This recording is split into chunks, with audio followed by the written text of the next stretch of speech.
Semoga dengan usaha yang telah kita lakukan ni, Allah memudahkanlah segala urusan kita untuk menunaikan ibadah haji.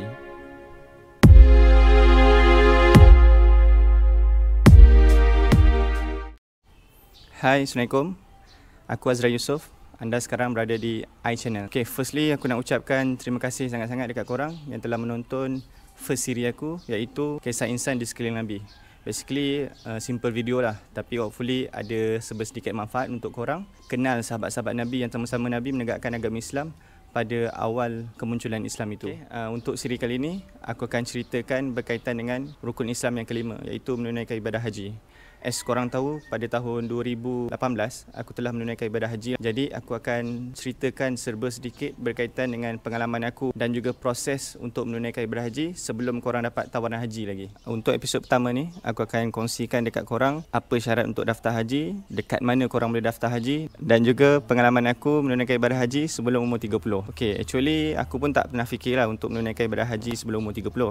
Ini semua daripada inisiatif mak aku sendiri. Pada tahun 2004, mak aku masa tu dekat Gua Musang, mak aku telah daftarkan aku dan satu keluarga untuk menunaikan ibadah haji. Next, aku akan kongsikan dekat korang dekat mana korang boleh daftar haji. Okay, first, korang boleh daftar di cawangan tabung haji sendiri.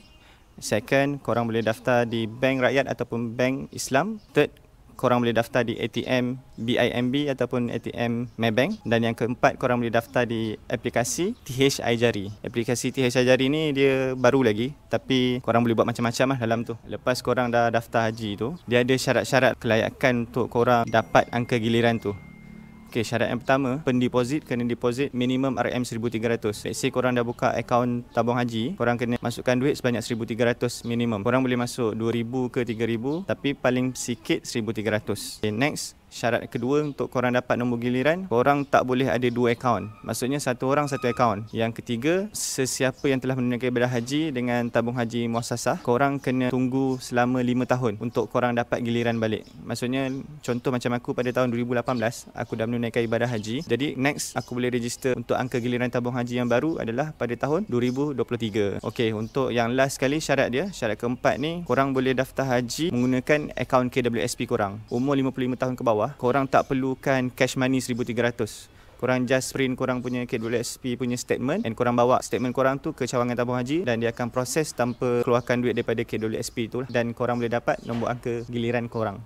Untuk info tambahan korang, register akaun tabung haji ni dia tak ada minimum umur. Let's say baby tu baru lahir, bawah umur 4 bulan ke 1 tahun ke, dia dah boleh register as long dia dah ada MyKit. Untuk buka akaun tabung haji ni, korang hanya perlukan RM10 sahaja. And then satu lagi, let's say korang baru register akaun tabung haji, pada masa yang sama korang boleh terus deposit RM1,300 untuk dapatkan giliran nombor tabung haji.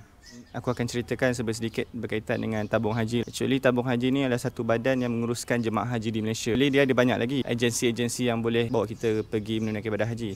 Contoh yang kita ada Andalusia, kita ada Felda, kita ada MKN, dan tabung haji dia ada agensi sendiri, iaitu tabung haji travel. Tapi aku nak share sikit, kalau korang pergi dengan agensi-agensi lain ni yang bukannya tabung haji muassasah. Tabung haji muassasah ni yang kita ambil nombor giliran dekat cawangan tabung haji itulah. Dia punya kos adalah agak mahal compare dengan tabung haji muassasah. Andalusia punya kos ada yang 40k, 50k, and ada juga macam MKN, dia punya kos boleh sampai ke 200k. Tapi dia depends lah. Kalau korang mampu, tak ada masalah. Okay, untuk jemaah haji muassasah, korang kena bayar sebanyak RM22,900. Tapi jangan risau sebab government kita ada cover, ada bagi subsidi sebanyak RM12,920. Jadi total cost yang perlu korang bayar untuk haji pertama lah. Kalau haji kedua korang kena bayar full RM22,900. Tapi untuk haji pertama korang kena bayar hanyalah RM9,980. Kalau korang pergi dengan agensi yang lain, memang kos dia agak mahal, tapi dia ada kebaikan dia ataupun kelebihan dia sendirilah. Contohnya jarak daripada segi hotel ke Masjidil Haram tu sendiri adalah lebih dekat. Contohnya 10 meter, 100 meter dan 200 meter. Dan salah satu lagi kelebihan dia daripada segi pemakanan, maybe diorang serve makanan korang adalah lebih sedap compare dengan tabung haji muassasah. Okay, next aku akan ceritakan sedikit lah macam mana aku boleh dapat menunaikan ibadah haji sebelum umur 30.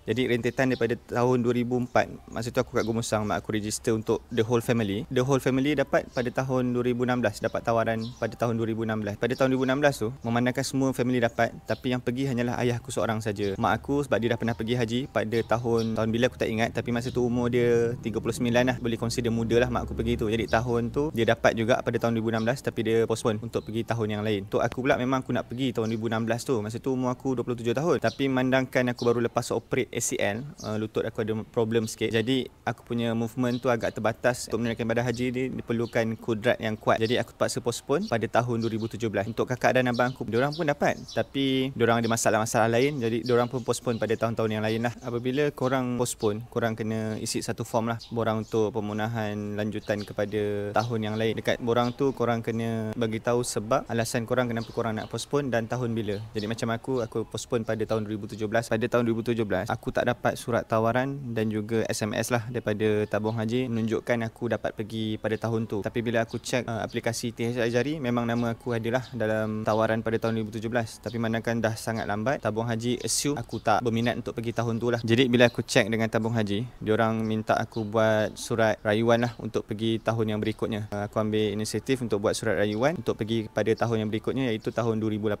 Surat rayuan ni pada tahun 2018 simple je. Kau just mention nombor akaun korang, alamat, alasan korang kenapa korang patut pergi pada tahun berikutnya tu, kenapa korang patut dipilih untuk pada tahun 2018. Tapi untuk yang latest punya surat rayuan, untuk info korang, tabung haji dia dah ada keluarkan diorang punya borang sendiri. Borang rayuan ni korang boleh dapatkan di cawangan-cawangan tabung haji lah. Dekat dalam borang tu still sama, korang kena letak alasan korang lah kenapa korang patut dipilih. Basically surat rayuan ni bagus tau, sebab dia boleh meningkatkan chances korang, possibility korang untuk pergi menunaikan ibadah haji. Contoh lah, let's say korang sekarang baru nak register tabung haji pada tahun ni, maybe nombor giliran korang tu akan jadi tahun 2120, 2130. Korang kena tunggu lebih kurang dalam 100 tahun, which mean memang tak mungkin lah tunggu 100 tahun kan. Through time, korang punya akan giliran tu mungkin akan dipercepatkan jadi 2100, sebab ada yang meninggal, ada yang tak dapat pergi kan.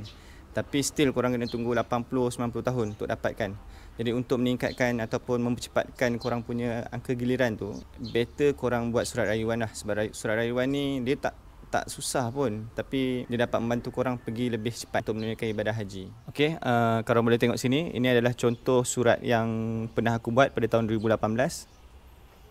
And ini pula adalah contoh surat daripada tabung haji pada tahun 2020. Januari 2020 diorang dah pakai format yang latest. Korang boleh dapatkan contoh surat-surat rayuan ni dekat info di bawah lah. Korang boleh download and boleh tengok, compare surat yang aku buat dengan juga pada tahun 2018 dan juga surat daripada tabung haji yang diguna pakai start daripada Januari 2020.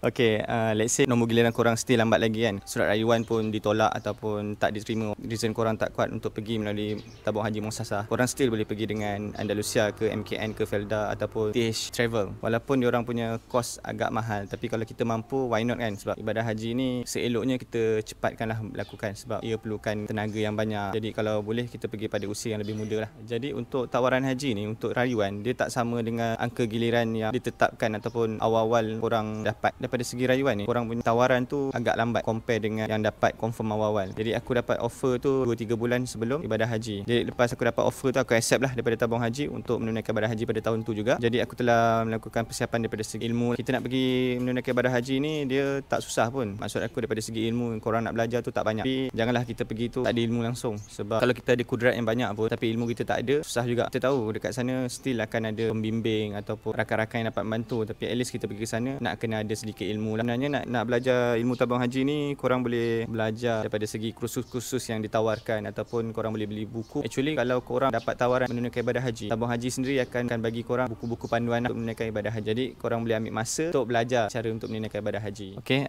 aku rasa sampai di sini saja untuk episod yang pertama ni. Hopefully ada sedikit manfaat lah untuk korang, ilmu-ilmu baru. And hopefully sesiapa yang belum register untuk menunaikan ibadah haji, korang boleh register secepat mungkin, sebab kita tak tahu giliran kita bila. And last word daripada aku, jika ada kesalahan fakta, korang boleh komen di ruang komen di bawah. And jika korang rasa ada manfaat untuk video kali ini, korang boleh tekan butang subscribe. Hopefully kita akan jumpa lagi di episod yang akan datang. Assalamualaikum.